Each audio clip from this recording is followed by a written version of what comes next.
Assalamualaikum warahmatullahi wabarakatuh. Kembali saya dengan Toferde. Hari ini saya akan mengulas satu dari wanita yang dulunya sangat, karena wanita ini mendengar dari media sosial tentang Islam ini sangat buruk, karena kebanyakan Islam ini sering identik dengan teroris, dan juga bukan itu juga, wanita ini sangat benci Nabi kita karena sering didoktrin yang bukan-bukan. Mau tahu dengan video yang selanjutnya? Marilah kita saksikan.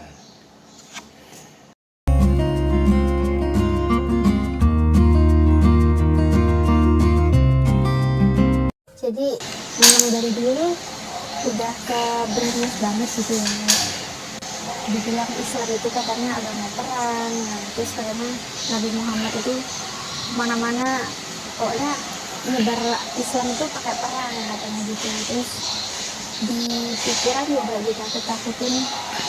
Ini tapi dulu sih dibilangin Nabi Ya kan, Muhammad benar itu kan? kawin, Karena sering ditakut-takuti, sama akhirnya ya dia membenci Islam sangat mendalam. kayak ini kok orang yang Dan juga dia membenci Nabi kita, Nabi tercinta Muhammad SAW, karena image-nya yang bukan-bukan. Itu menurut dia karena sering didoktrin. nggak pantas lah jadi sosok Nabi gitu.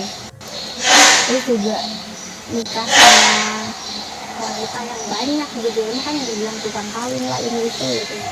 Banyak banget lah hal-hal yang Karena dia tidak langsung membaca atau mempelajari sekaligus dari orang-orang yang sangat mengetahui tentang Islam.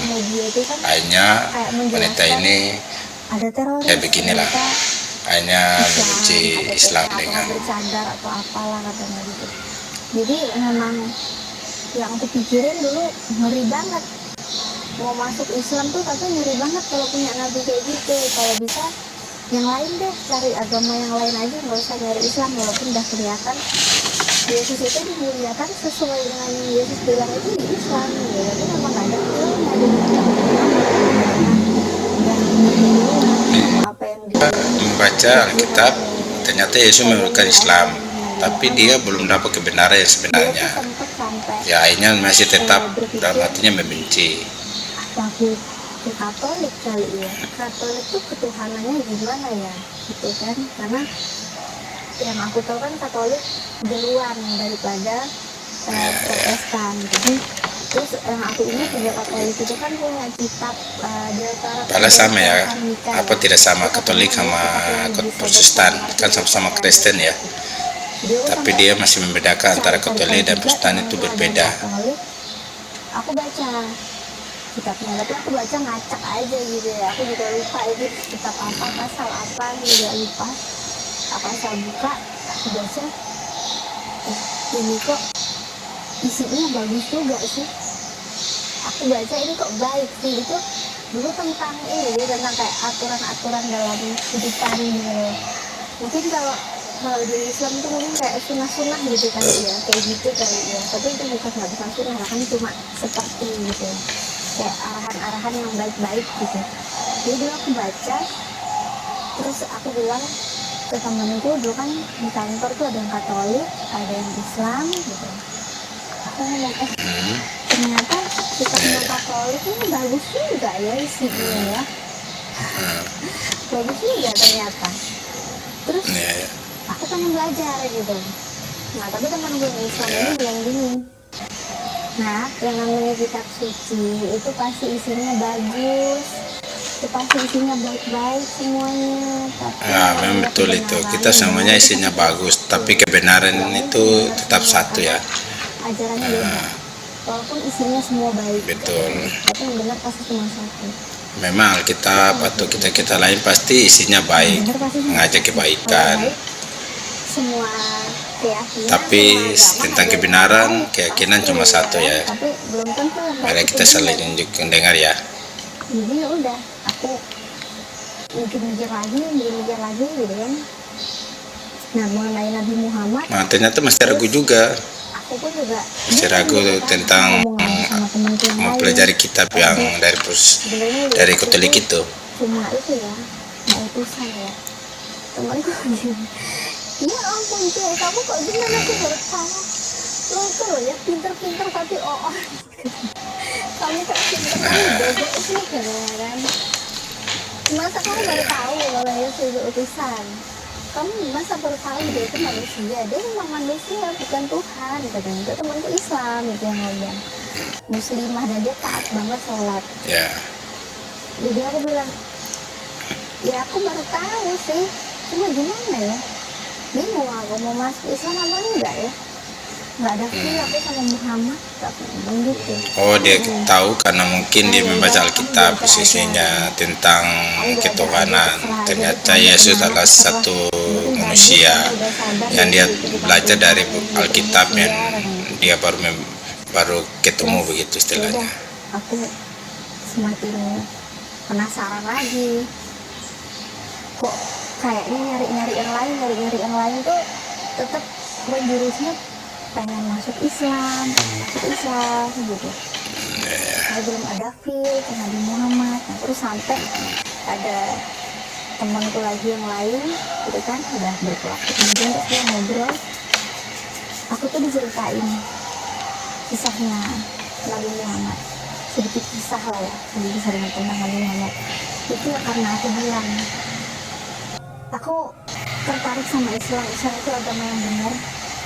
Bahkan waktu aku sempat curhat dulu, aku sebelum apa ya, sebelum tahu Islam itu benar, aku dulu pun sempat habis ketemu kontradiksi, kan aku sempat ketemu pendeta loh jadi pendeta di gereja, jadi aku sempat ngajakin ketemu. Terus aku tanyain kenapa kok kita bikin begini, ada yang kontra. Oh, dia masih nanya tentang kitab suci. Kitab suci yang satu-satunya itu kitab suci yang Islam, Al-Quran. Oh, ternyata pendetanya membilang kitab suci yang benar adalah kitab suci orang Islam. Aku ngomong ke temanku, dan teman-temanku udah tahu nih, aku udah sadar yang benar Islam gitu. Jadi aku bilang, ya Islam itu memang agama yang benar, tapi aku belum bisa. Soalnya aku nggak mau lah ada film Nabi Muhammad. Akhirnya temanku itu cerita. Oh, masih juga belum bisa. Ternyata tetap pendetanya sudah bilang kita suci yang benar adalah kita orang Islam, tapi dia masih ragu juga. Kamu pasti nggak akan mungkin benci sama satu orang yang kayak gini. Dia bilang, hanya temannya menceritakan tentang kisah Nabi kita, yaitu Nabi Muhammad. Sebelum baginda Rasulullah meninggal itu, Rasulullah itu merasakan sakaratul maut. Terus di situ Nabi Muhammad itu malah berdoa. Wah, dia nangis ini. Ya Allah, dengar ceritanya langsung dia nangis ini. Karena Nabi Muhammad itu merasakan sakit gitu. Dan Muhammad nggak mau umat yang dia cintai itu merasakan sakit, nggak mau gitu. Ya. Aku tak pernah ketemu Nabi yang begitu penyayang banget sama umatnya sampai kayak gitu tuh nggak pernah gitu. Bahkan yang aku tadi bilang, aku mempelajari juga kisah nabi-nabi terdahulu kan di perjanjian lama. Bahkan Yesus sendiri yang sangat aku cintai, dia nggak pernah kayak itu gitu. Ini bukan tentang membandingkan satu dengan yang lainnya ya, tapi tentang apa yang aku pikirkan sebelumnya. Temannya cerita akhirnya dia mulai tergugah hatinya untuk betul-betul untuk memeluk Islam. Mari kita dengar ya. Dan jangan lupa ya subscribe, like, dan komentar di channel saya ya. Semoga bisa bermanfaat video ini untuk kalian semua.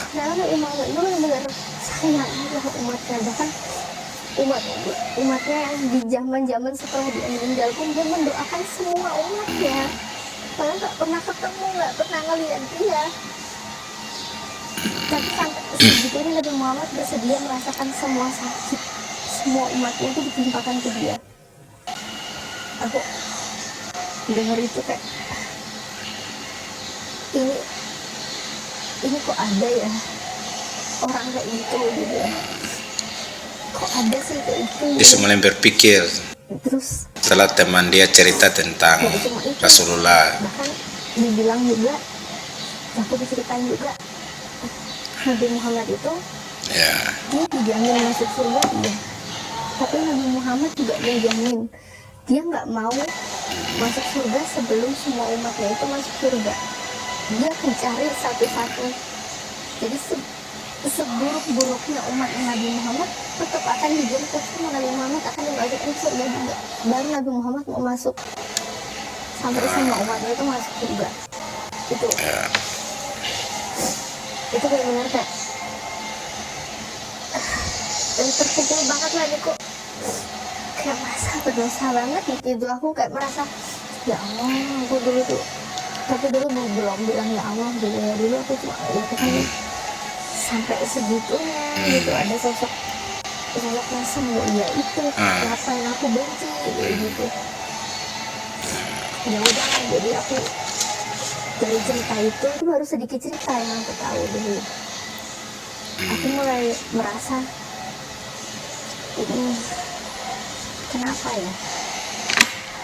kenapa ya ada nabi yang begitu benci, ada orang begitu benci, ternyata dia sebaik itu. Siapapun bahkan menjadi umatnya dia akan menolong sampai seperti itu gitu. Terus dari sedikit cerita itu aku berpikir gitu. Dia juga ya, Nabi Muhammad itu kalau diingat-ingat kayak yang aku bilang tadi kan, aku langsung dia tidak membenci Nabi Muhammad. Sering menghujat, bahkan teman-teman itu yang aku sering hujat itu. Aku ingat juga yang aku bilang, Nabi Muhammad pernah kan aku di pikiranku dulu Nabi Muhammad itu menikahi janda kaya itu. Dia aku pernah protes hal itu ke temanku. Ya, Nabi kita itu matre. Muhammad itu dulunya dia pikirnya begitu, matre, masih janda kaya menikahi. Mungkin pikirnya Nabi itu mungkin dulunya mungkin orang yang tidak. Apa kalau dia nikah sama janda kaya? Dia nikah. Hanya temannya Muslim ini bertanya balik, memang kenapa kalau Nabi kita menikah sama janda kaya? Mungkin aku mempelajari. Apa yang salah gitu? Dulu walaupun nggak dapat jawaban sedetail apa gitu ya, sekarang terus makin mempelajari, makin mengerti kalau juga kisah-kisahnya Nabi Muhammad itu kan sering ada gitu. Nggak kuat lah kalau mau mau bener-bener sampai kita kenal Nabi Muhammad tuh kayak apa. Jadi nggak tahu, mungkin nangis terus kali ya. Ternyata bahkan sampai istrinya yang dulu aku nggak suka juga aku bawa untuk menghujat Nabi. Bahkan pindah Khadijah itu istrinya Nabi Muhammad yang sempat aku nyinyirin itu lah ya. Ternyata beliau pun juga adalah orang yang luar biasa memperjuangkan agama Allah. Bahkan dengan harta kekayaannya itu dipakai buat Allah. Iya betul. Semuanya artinya habis. Ada lagi pulang-pulangnya pun dia siap memberikan itu berdakwah. Jadi ya udahlah, hal-hal kayak gitu jadi aku mikir semakin sadar Islam agama yang benar, Nabi Muhammad itu Nah inilah Allah membuka dia punya pintu hidayah, karena sudah mendengar cerita dari teman-teman tentang Islam, tentang Nabi kita, tentang kebenaran Islam itu yang dia anggap ini agama yang benar. Belum sadar juga. Dan sampai satu hari itu aku pulang kantor, temanku tuh kan bilang, Kak, kamu kenapa kok nggak mau masuk Islam aja sekarang? Kamu kan udah tahu Islam itu benar. Kamu juga udah nggak ada keraguan lagi kan tentang kenabian Muhammad. Iya, udah nggak ada. Mau masuk Islam? Ya. Kalau masuk Islam aja. Masih ragu lagi kan? Terus aku tetap bilang gini, aku belum bisa gitu. Karena yang aku pikirkan tentang hijab gimana? Aku kan wanita. Dia masih mikir tentang hijab karena mungkin takut ketahuan keluarganya mungkin. Harus menutup aurat. Jadi hanya dia masih belum nekat untuk itu belum siap untuk masuk Islam. Sama orang tua masih belum bisa Ya kan, berhijab. pasti Dan perlahan-lahan ujung-ujungnya pasti takut sama kalau terus orang temanku tua bilang, atau ya udah kamu caranya. maksimalkan aja sebisamu, kamu maksimalkan aja, yang penting kamu semasa kamu belum bisa, kamu terus aja minta ampun sama Allah, kamu minta maaf aja sama Allah, kamu maksimalkan aja sebisa kamu. Yang penting kamu tuh harus tahu keputusan kamu sekarang itu menentukan kamu di akhirat nanti. Jangan nunda kebaikan. Ya benar. Kamu nggak tahu nanti 5 menit ke depan kita di jalan ada kecelakaan atau apa, kamu nggak tahu, atau nanti pulang tiba-tiba ada apa, kamu mati di rumah, Betul kamu nggak itu. tahu. Karena kita mati ini kita tidak tahu besok atau sebentar atau kapan pun kita tidak tahu ya. Aku sadar di mobil.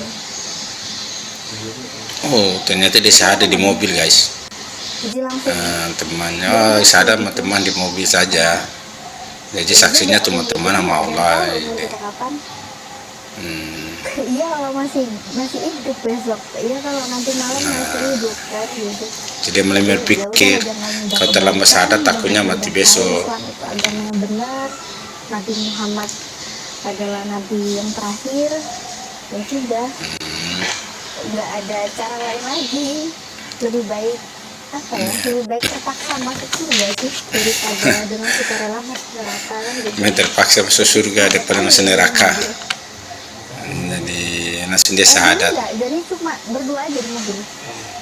Berdua aja. Nah, kan berarti nekat dia. So keyakinannya udah teguh. Lama berbulan-bulan, hampir setahun.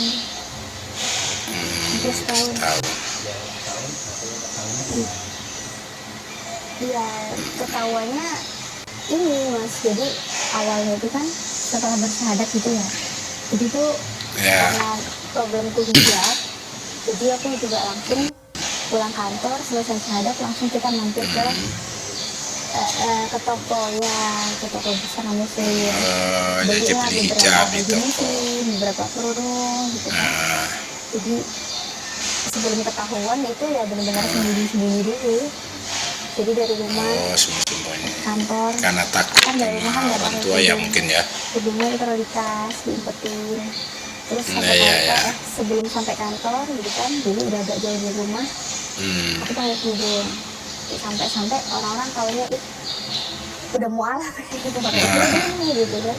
Iya, teman-temannya kaget dia udah jadi mualaf, terus udah memakai hijab ya. Teman kantor bilang tahu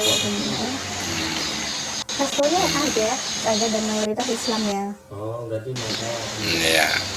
Karena teman-temannya sekelilingnya banyak yang Muslim atau Islam. Ada yang ngajak debat. Ternyata ada juga debat. Yang Kristen ada.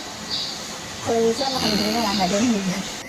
Mereka malah kalau yang Islam ya pada umumnya lah, mereka berlomba-lomba ibadah gitu. Jadi ngajarin lomba-lomba ngajarin sholat, ngajarin bacaan, jadi semuanya ada gitu. Nah di kantor pun juga ada temen yang Kristen itu, dia sampai ngajak debat gitu. Diajak debat tentang semua ayat yang pelajari aku bikin ke dia. Kita langsung debat di kantor gitu. Langsung debat di kantor gitu. Yang lainnya pada ketawa-ketawa. Jadi yang Islam pada ketawa-ketawa melihat aku menjawab mereka gitu kan. Sampai ada yang bilang, aku besok bawain kamu buku ini, kamu kalau baca aku juga nggak tahu apa itu dulu teman saya. Kamu pasti menangis, kamu pasti masuk Kristen lagi, kamu pasti kembali lagi ke Tuhan. Temannya ajak maksa untuk kembali ke agama lamanya, tapi tidak sudah kuat keteguhan imannya untuk tetap memeluk Islam. Kayak gitu paginya ke kantor, pulang juga gitu mas. Jadi pakai dari kantor, udah deket rumah ngerasa nggak aman nih, bahaya nih, taruh di tas lagi kudungnya. Oke, sekian dari video saya ini, yaitu seorang wanita yang dulunya sangat membenci Islam. Ya, video ini tidak menyinggung agama apapun atau menghina agama apapun. Video ini cuma gimana kisah mereka dan perjalanan mereka menjadi mualaf. Semoga bermanfaat ada video ini, dan jangan lupa komentar, like, dan komen di channel saya ini. Oke, salam. Semoga kita bertemu lagi di kemudian hari. Assalamualaikum warahmatullahi wabarakatuh.